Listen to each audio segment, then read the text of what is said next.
Hello truckers, and welcome back to Euro Truck Simulator 2. We are here in the Volvo Globetrotter. We were in the FH Classic, but I've upgraded it to the Globetrotter version now. We are going to be hauling a load of plums from DUISBURG to OSNABRUCK. Not really sure how you pronounce those things, but yeah, we're continuing our career mode, and it's time to go ahead and get on the road. So let's grab our, let's get out on the road here, grab ourselves a nice little, oh, gotta turn my head tracking off so I can actually look around. There we go, now I can see. Grab ourselves a nice easy little run out to there.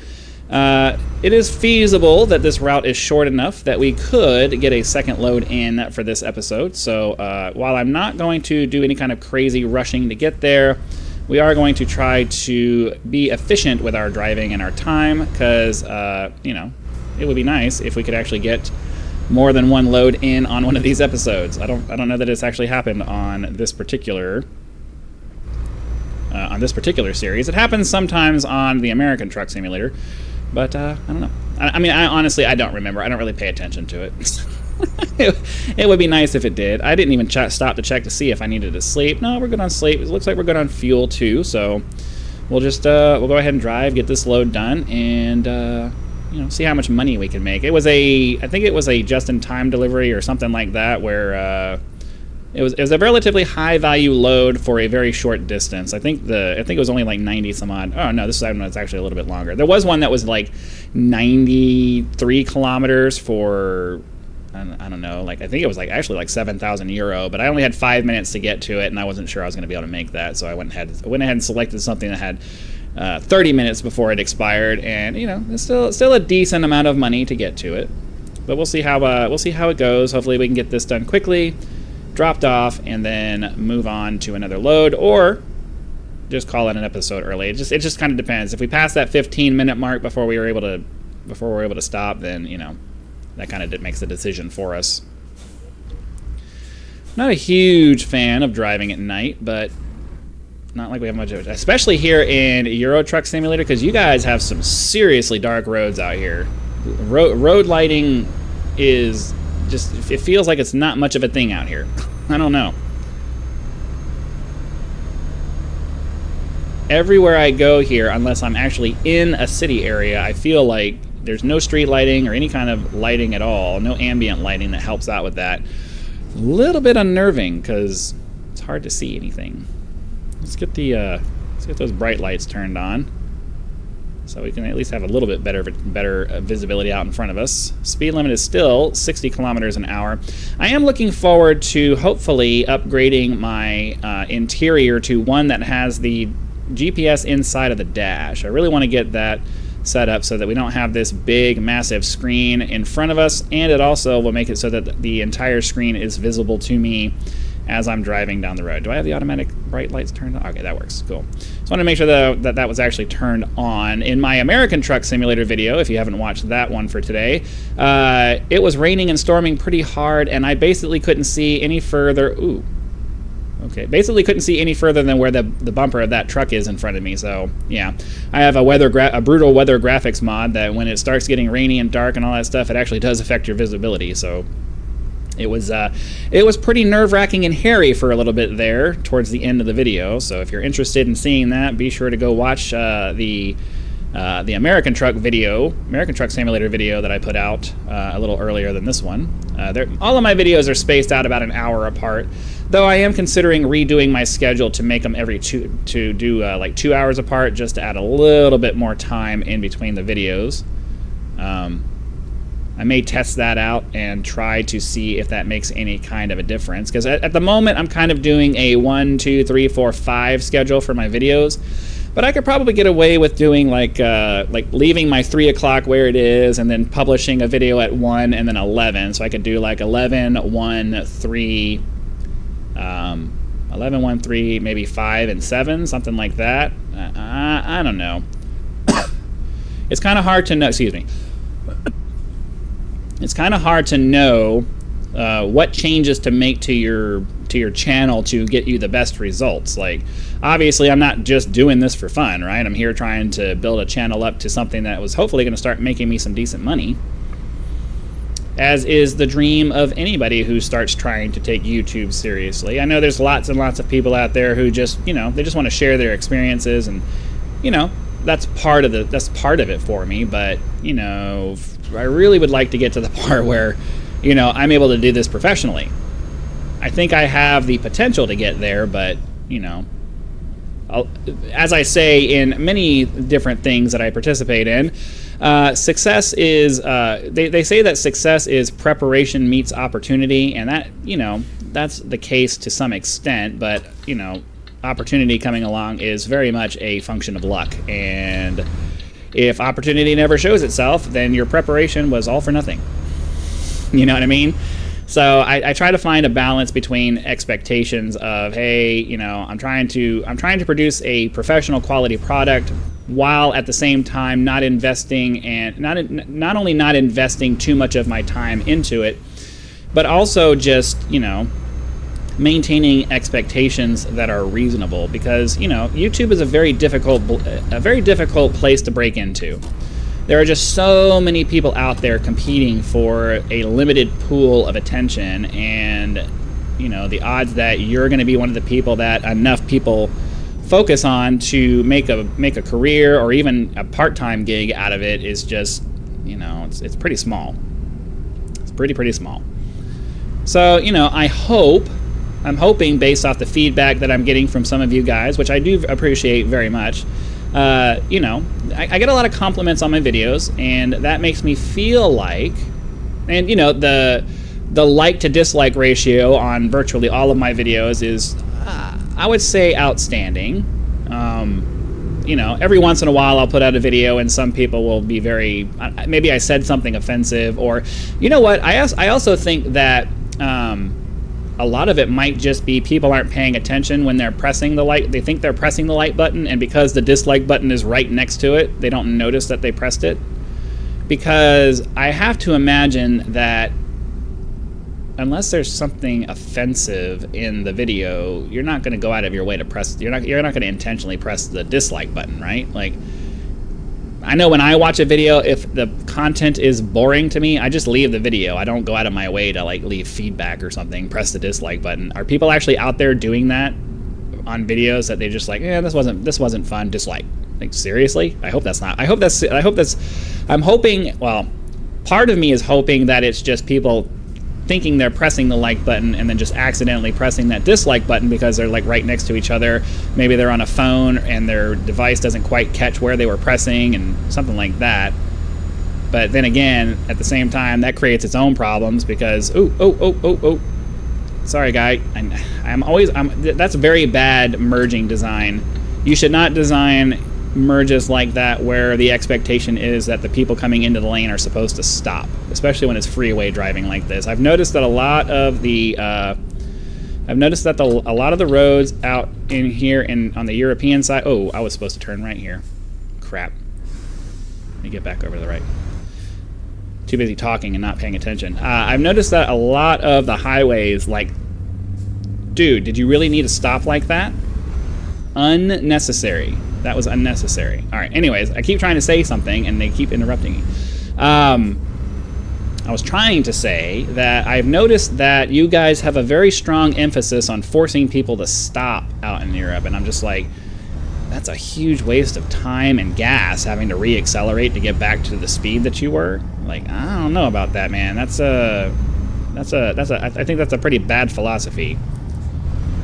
You guys should be designing your road. Well, I know I'm being preachy. I'm sorry. It's just, you know, I disagree with this. I disagree with anything that wastes time unnecessarily. So I don't mean to come across as preachy. I know the Americans over here telling you Europeans what to do. I'm not really telling you that. I'm just giving you guys my opinion. You guys are free to run things how you want. I'm just saying that in my opinion, let me say it that way. In my opinion, you know, the roads should just be designed in a way that allows you to get up to speed, stay up to speed, and safely merge over into traffic. So, like I said, that's my opinion. It's definitely a very American perspective. So, take that for what it's worth. I'm not trying to be all telling you guys what to do. Don't take it that way. It's just the way I see it. That's all.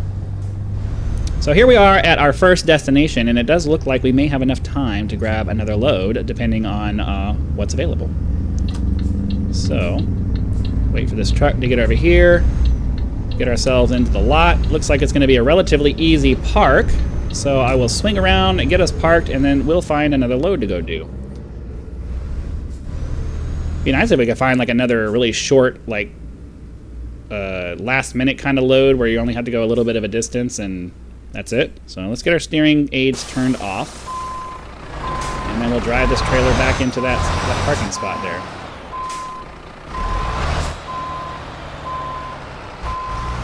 I know I overcorrected a little bit, but I needed to get the truck swung around so I could see what I was doing.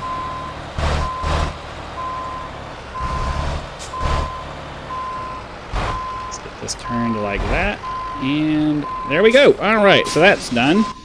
Let's go hop back into the job market and see what's available as far as work that we can get done. So, I don't normally show you guys this part, but we have time to actually get into it and see what's available. So I'd like to not go to a place that we've already been, and this actually is probably pretty good, because all of these are places that we've been, and this one's, yeah, we're going to take this load here. 213 kilometers is probably going to put the episode into the longer side of things, but, oh, I stalled out the engine, which is actually no mean feat when you have it on automatic mode. So I'm not sure how far away this is. I may need to pause the video depending on how far we need to drive. It says 21 minutes, which means it's not going to be right down the street. So yeah, I'm going to go ahead, pause, get over to the load, get it accepted, get it hooked up, and then we'll get on our way to the next destination. Okay, here we are again with the truck and our load. Again, it's dark, so you're not going to be able to see very much, but it is what it is. Let's go ahead and get on to the road here. Get our steering aids turned back on so we can actually see where we're going. Oh, there we go. All right. So 3.5 hours of in-game time. Unfortunately, I'm pretty sure that means we are going to be a little bit over on time, which is unfortunate, but I really couldn't stop an episode at 10 minutes, so it is what it is. Let's go ahead and get on the road here. Hopefully we can eat up the miles relatively quickly, because yeah, that 3.5 hours it's relative. If it's mostly 3.5 hours of in between city time, then it should go relatively quickly.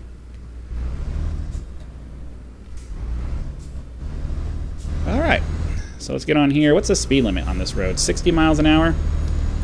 We'll get ourselves up relatively close to that, and then get our cruise control set, and hopefully we won't have too much in the way of traffic messing with us, and we won't have too... Oh, we're going to have to make a left turn here.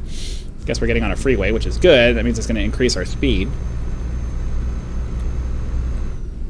I have no idea what the... yeah, I'm definitely speeding.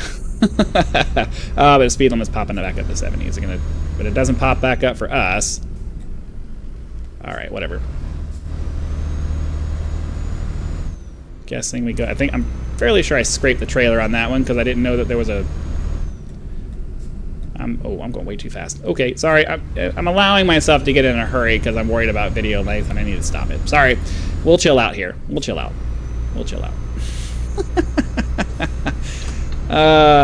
You know, you tell yourself you're going to do things a certain way, and then you get in the middle of things and you're like, never mind.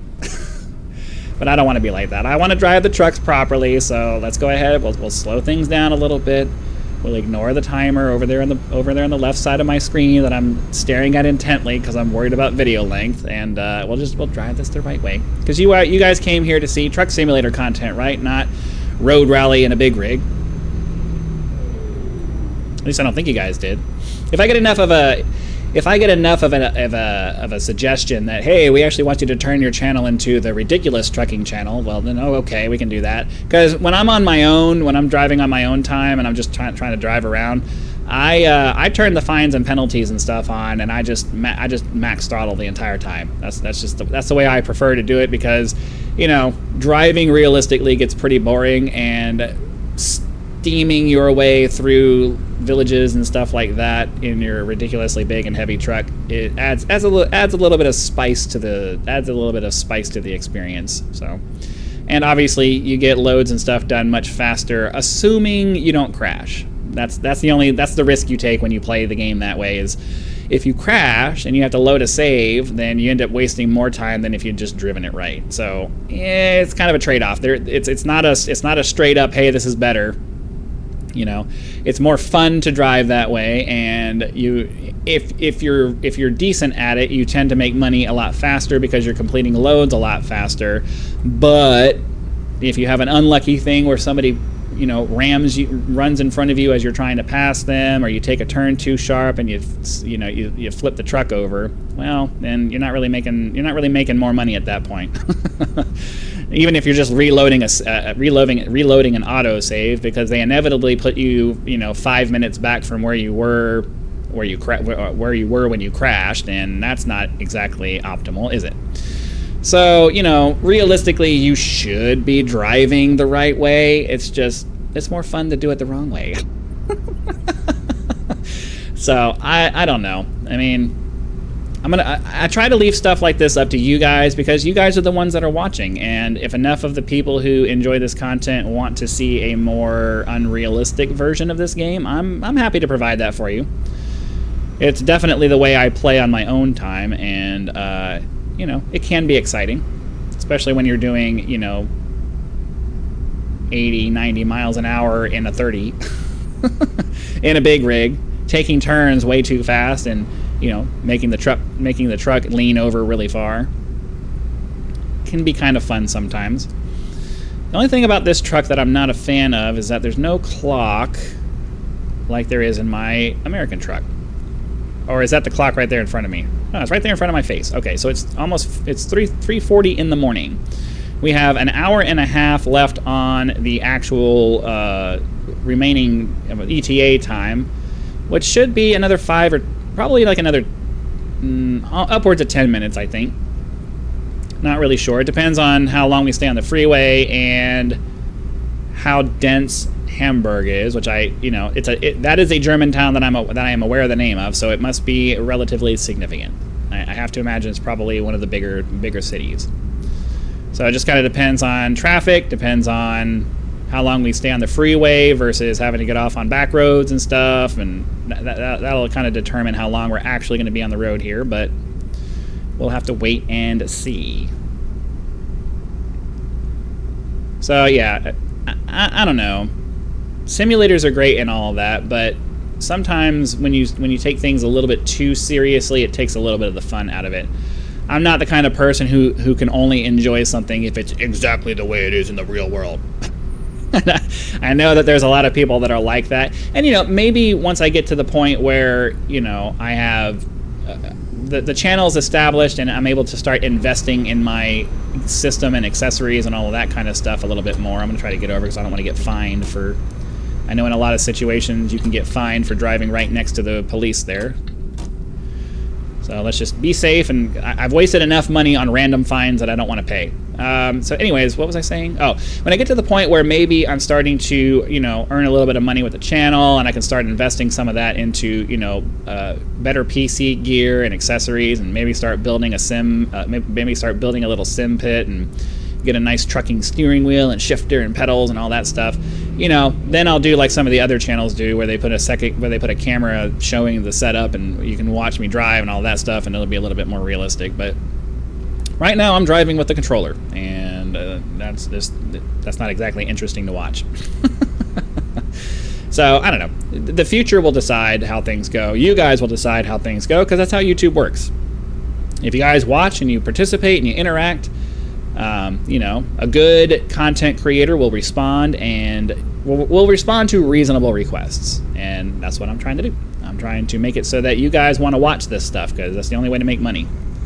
Either with copious amounts of watch time, or individual people who choose to support the channel because they believe in it. It's really the only way you can make it here. I have been trying to start writing on my blog again. I mean, I don't know how serious I'm going to be about it, but I've come to it's not that I've come to the realization, it's just I'm really starting to focus now that, my channel is sort of kind of starting to become mildly significant.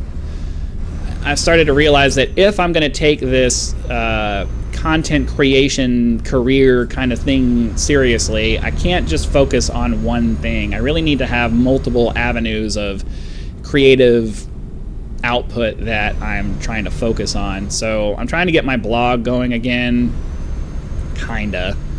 I haven't really committed to it yet, but ideally, if I can do all of these videos every day and then maybe put a blog post on my blog every day, that'll at least add one more thing that I'm kind of building an audience for, that, you know, I can hopefully get some financial support out of. That would be the ideal situation.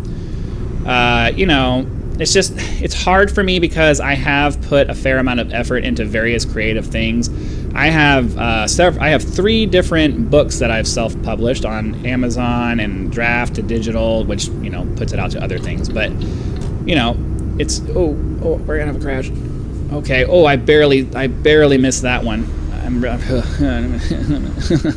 Anyways, you know, several creative outlet kind of things that I've put out there, and it's just, marketing is very difficult, and if you don't know how to do it, you're just, even if your product is good, which I'm not saying that the books are good, I'm just saying even if they are good, you're not going to get any attention if nobody knows that the book is there. And if you don't know how to market it and you don't know how to do all that stuff that gets it in front of people, then it's not going to sell. So I don't know. It's just, business is hard. Entrepreneurship is hard. There's a reason why most people either don't do it or are not successful at it, and it's because it's very, very difficult to do. You can't just decide one day, I'm going to be an entrepreneur, and then you're making money. You have to. There's going to be a lot of investing time and effort into things that do not pay you, and you have to be able to absorb that. It's not just, you know, being willing to put the time and effort in. Are you in a position where you can actually do that? It's a very important question to be able to answer. Do you have the extra time, or do you need to be putting that time into something that's actually paying you right now? Preferably, you want to be investing your time into something that's going to pay, that's going to advance your life in the long haul. And YouTube and these creative things that I'm doing could be. But just like every investment that you make, you don't have there's limited information available to you as to how the future of all that's going to play out for you. And you can't know in advance if it's going to work, how well it's going to work if it does. Are you ruining your future because you're trying to focus on this dream that you have, and, you know, you're not putting enough effort into making sure that you have enough for today? Like everybody talks about, well, you need to make sure you're thinking about tomorrow, and it's like, well, okay, but I do still have bills to pay today. But, you know, in my particular situation, a combination of me being unwilling to do certain things, and then life kind of coming in and removing many of the opportunities that I've had, have kind of forced me into focusing on the creative things that I've been sort of halfway paying attention to over the years, because I don't have anything else to do, right? I can't work right now because of my situation that I'm in, 60 miles an hour, 60 kilometers an hour. I can't work right now because of the situation, the personal situation that I'm in. You know, that's going to change relatively soon, but, you know, for the last year, I haven't really been able to work because of just the situation. Oh, we're going to be taking a left turn. Oh, and of course he's moving over now. Can you please decide what you're doing? All right, let's get around this guy. Sorry, guy. Oh, I didn't think I was going to hit him. We're doing it. Oh, whoa, whoa, whoa. We're doing a little bit of that rally trucking. Well, that didn't work out like I was hoping it would. But yeah, I haven't been able to work for various reasons, and some people will agree with those reasons and some people won't. It doesn't really matter.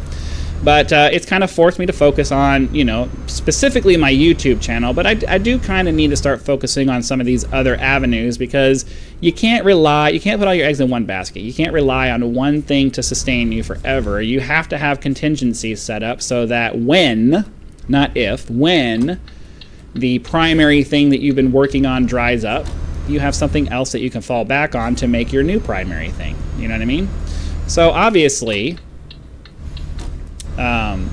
you know, Right now, YouTube, this gaming channel is my primary activity, but I need to start setting up, you know, getting my blog started again, and hopefully it starts getting some attention. And then if this channel actually starts making me enough money that I can start traveling in my RV like I want to, then I'll start a travel channel as well. And you know, hopefully that will get built up to the point where that starts making some money.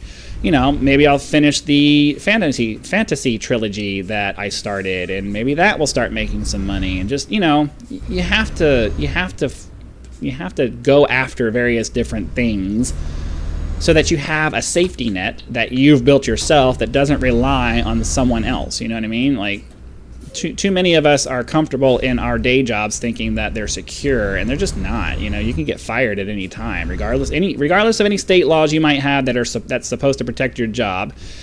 Even if just the company that you're working for goes under, you know, state law is not going to protect your job then. What are you going to do? What are you going to do when... Okay, back up, please. Thank you. What are you going to do when the company goes under and you don't have a job anymore? As much as it seems like you might have a secure situation, the reality is that you just don't. Okay, we need to pull forward just a little bit to get this lined up properly. This is one of the more... I've never had to load anything on a ramp like this before, so this is kind of different. Okay, get it lined up so that hopefully it doesn't go off the edge there. Get ourselves straightened out. We'll pull forward a little bit.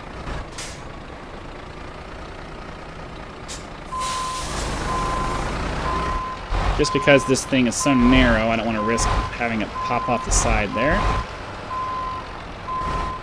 Okay, so that's going to go ahead and do it for this episode. Hopefully you guys had lots of fun. Be sure to click that like button so the YouTube algorithm knows that you did and sends the video out to more people. The more people we can get along for these rides, the more fun it's going to be, because there's just more people along for the ride.